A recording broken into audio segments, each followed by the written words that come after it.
Amados irmãos, saudações em Cristo.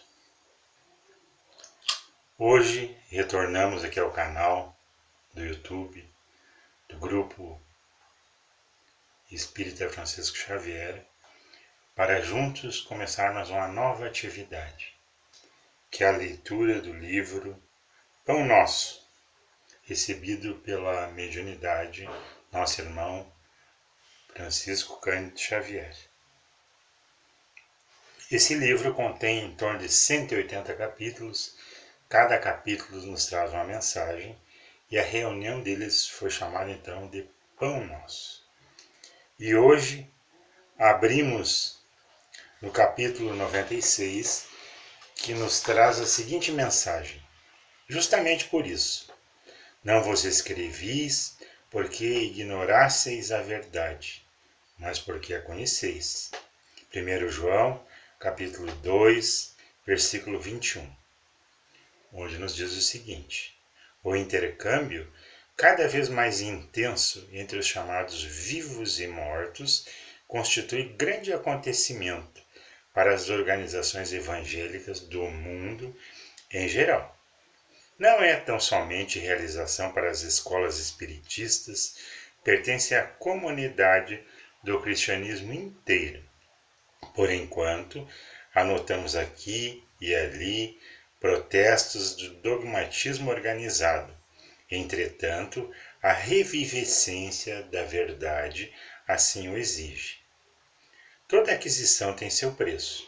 Qualquer renovação encontra obstáculos espontâneos. Dia virá em que as várias subdivisões do evangelismo compreenderão a divina fidelidade do novo concerto. O movimento da troca espiritual entre as duas esferas é cada vez mais dilatado. O devotamento dos desencarnados provoca a atenção dos encarnados. O Senhor permitiu o Mundial Pentecoste para o reajustamento da realidade eterna.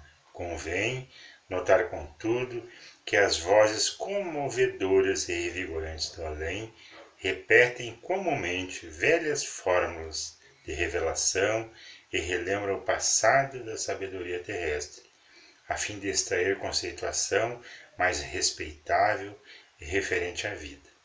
É neste ponto que recordamos as palavras de João, interrogando sinceramente: comunicar-se-ão os mortos com os vivos, porque os homens ignoram a verdade?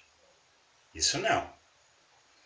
Se os que partem falam novamente aos que ficam, é que eles conhecem o caminho da redenção com Jesus.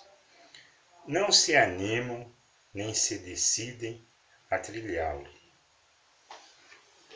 Esse fechamento do texto é interessante, é forte para nós, né? Porque cada convite que nós recebemos de renovação, e esse convite está cada vez mais intenso no nosso dia a dia, na nossa cidade, no nosso país, no nosso mundo, e por sua vez na célula máter da nossa sociedade, que é o nosso lar, depois a nossa casa espírita. E cada dia, cada situação nos leva cada vez mais a se voltar para dentro de nós.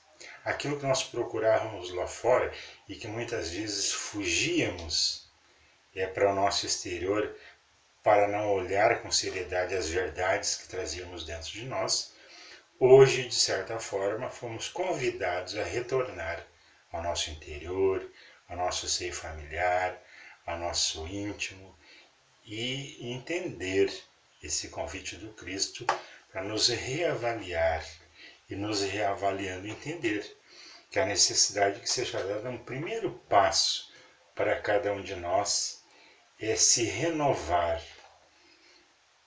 E o próprio Jesus disse lá no Evangelho que no final dos tempos E esse final dos tempos é uma coisa bastante abstrata, porque o final dos tempos se passaram pelas várias civilizações.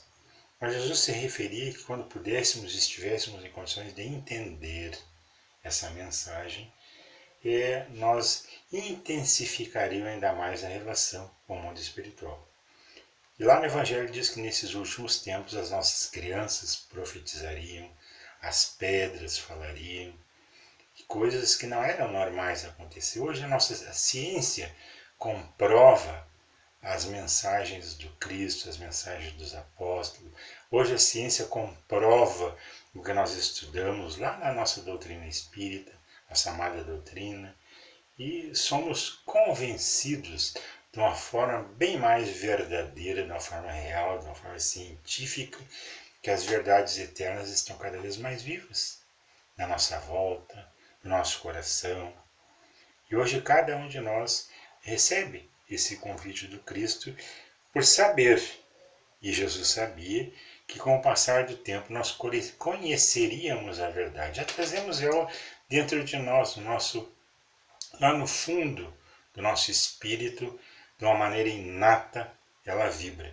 E não tinha lugar melhor para Deus escrever essas verdades eternas que na nossa consciência. E devagarinho, então, essa consciência vem à tona e nós vamos sendo convidados a mudar. E toda mudança vai encontrar obstáculo, toda mudança vai encontrar as suas dores, mas é assim que vamos amadurecendo, assim que vamos crescendo, assim que vamos ficando cada vez mais fortes nesse caminho de trazer a luz do Cristo para dentro de cada um de nós. Um abraço a todos, fiquem em paz e até o nosso próximo encontro para a leitura de um novo capítulo do Pão Nosso. Fiquem com Deus.